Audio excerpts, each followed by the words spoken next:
Welcome back, climate changers, to day 2 of Ocean Connections, where we're going to focus on a topic that's pretty cool in our opinions: saving our wildlife.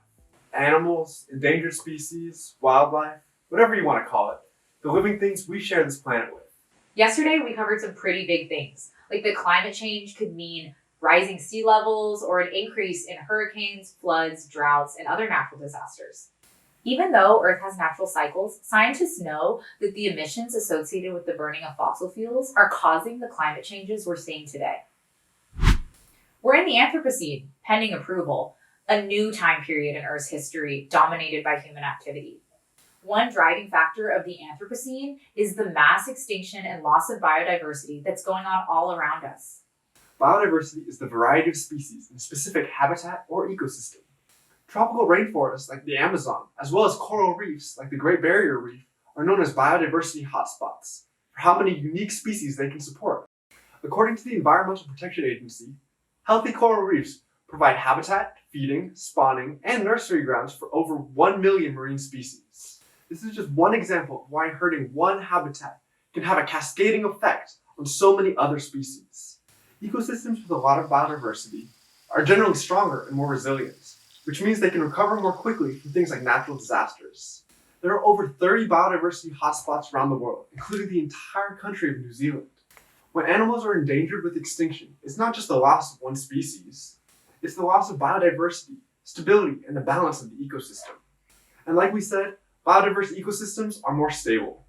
Yes, you've heard of the extinction that caused the dinosaurs to go extinct because of an asteroid hitting our planet. And keep in mind, over the course of Earth's history, extinction has been part of a natural process. There's been 5 mass extinctions that we know of, and we are smack dab in the middle of the 6th. The 6th mass extinction is the one that's largely caused by human activity, and some may argue entirely unnatural. Species go extinct as our environment changes in a way that doesn't allow the species to survive as easily anymore.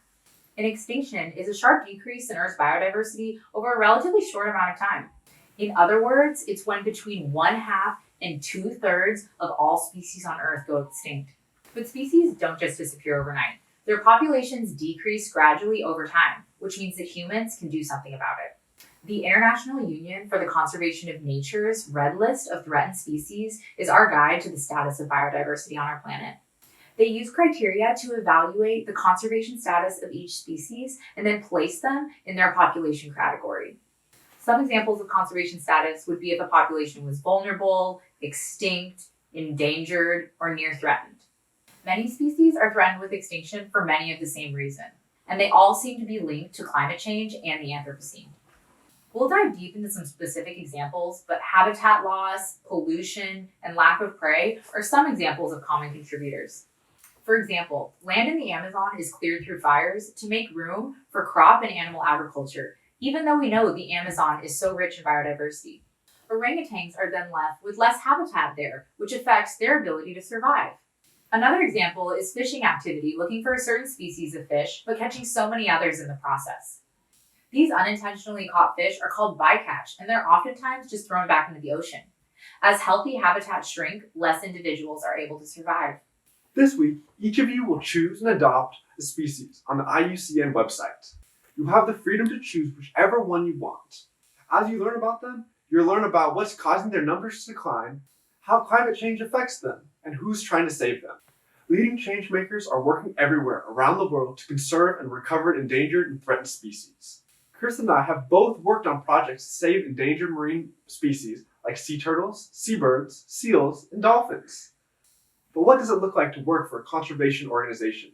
You'll have a chance to look at 2 organization examples that are working to answer questions and save marine mammals like dolphins, whales, and seals. As you learn about the Marine Mammal Research Program and Cascadia Research Collective, think about what it would be like to do this type of work. We've included some awesome behind-the-scenes videos of what their jobs look like up close and personal. There are so many other conservation organizations working throughout the world to help save our wildlife. If you want to, you can look up a nonprofit conservation organization that's local to your specific area where you live. And if you're really passionate, you can go volunteer with them. Through education, research, policy, working together, and a lot of passion, humans and organizations have brought species back from the edge of extinction. These are the conservation victories that leave us both so optimistic. How do you save a species, though? Welcome to our short segment called Species in the Spotlight, where we're going to highlight an endangered or threatened species, their stories, and who is helping them. Up first is the Hawaiian monk seal. The endangered Hawaiian monk seal is a marine mammal found nowhere else in the world but Hawaii. It can dive up to 1,800 feet and eats up to 20 pounds per day. It ranges across the state, but most of its population is found way up in the northwestern Hawaiian Islands, within a protected marine monument called Papahanaumokuakea, where no humans live. With only 1,400 monk seals left, this federally protected marine reserve is so important to the recovery of the species. The top threats to Hawaiian monk seals are disease transmissions linked to invasive species like feral cats, and interactions with fishing activities such as accidentally getting hooked or becoming entangled in a net. Hawaii is taking big strides to save this species on many different fronts: research, education, and direct intervention to help them.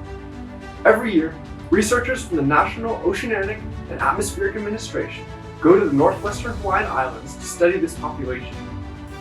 And in the main Hawaiian Islands, where seals must coexist with humans, NOAA funds organizations that help monitor seals, educate our keiki, or children, and tourists, and support rehabilitation centers to care for individuals that may need long-term care.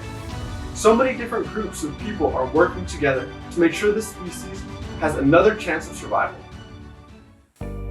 Up second for species in the spotlight are gray whales. Did you know that before electricity, we relied heavily on whale blubber to supply oil for our oil lamps? Most large whale species, including the eastern Pacific gray whale, were hunted to near extinction. In the Pacific, gray whales migrate down the coast towards Baja, Mexico, where they can safely nurse and raise their calves in a safe lagoon. With how vulnerable individual gray whales were in this lagoon, whaling efforts became extreme. And in 1946, the International Whaling Commission was established as populations got closer and closer to extinction. And the following year, in 1947, the gray whale received protections too. In the United States, the Marine Mammal Protection Act and the Endangered Species Act added further protections to gray whales as their populations attempted to recover. Mexico transformed major breeding grounds, including that nursing lagoon, into a marine protected area. And now, whale watching tourism activity helps support the local economy. After being near extinction in the 1950s, the eastern Pacific gray whale population is now numbering around 20,000 individuals, and it's no longer considered endangered. Thanks to international partnerships, national policy, and loud environmentalists, this gray whale rebound story is one of our favorite conservation victories. Third is the hawksbill sea turtle. The hawksbill sea turtle is found in the tropical waters of the Atlantic, Pacific, and Indian Ocean. They get their name from their sharp mouths, which are great for eating sponges, jellyfish, and algae. Hawksbill sea turtles play a critical role in the health of coral reefs, and if they go extinct, many reefs will feel the effects and become out of balance. They are often killed for their beautiful and unique turtle shell, despite international hawksbill shell trading becoming illegal in 1993. Fragile eggs can be eaten by invasive species like wild pigs, cats, and they can easily be caught during fishing activity like so many other marine animals. Hawksbill sea turtles nest on beaches. As sea level rise continues, they are losing space they need to reproduce. Luckily, hawksbill turtles are protected by international agreements and the US Endangered Species Act, but their population is still considered decreasing. While being a Visco girl and not using plastic straws does help the sea turtles, so does donating to on-the-ground organizations, supporting marine reserves, and sharing information with your friends. Together, we can all save the turtles. And our fourth and final species in the spotlight is the California condor.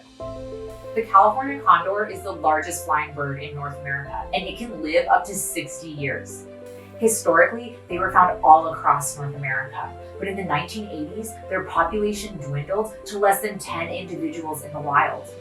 California condors are vultures, so they scavenge for their food. Scientists believe they became endangered for a few different reasons. Lead poisoning from the eating of carcasses of hunted animals, pesticide pollution which weakened their already fragile eggshells, habitat loss, and the illegal taking of eggs to support the black market. California condors don't reproduce until they're 6 to 8 years old, and even then, they only have one egg every few years. That means that their population will take a really long time to recover. But what's pretty amazing is scientists knew that if they took an egg from a California condor, it could trick them into laying another. And so they began using this as a measure to help promote population growth in the 1980s. But when the population dropped below 10 individuals in the wild, they knew that they had to do something drastic. The remaining California condors were captured for captive breeding, with only 27 individuals left in the world. Luckily, the captive breeding program was remarkably successful. In 1992, they started to be released back into the wild. In 2013, California banned lead ammunition, and national parks help serve as protected habitats for this population. Today, there are over 300 California condors. And the story of the California condor shows that policy, conservation, and science all play a role in recovering an endangered species. It's pretty amazing what people can do when everyone works together towards the same shared solution. Now that you've been told about some incredible species, start thinking more about the animal that you want to look more into for your activity. You'll need to do some research and answer questions, as well as connect the dots of how climate change and human activity may affect their conservation status on the IUCN website. Who knows? Maybe one day you'll work to protect some of these species. See you tomorrow, climate changers!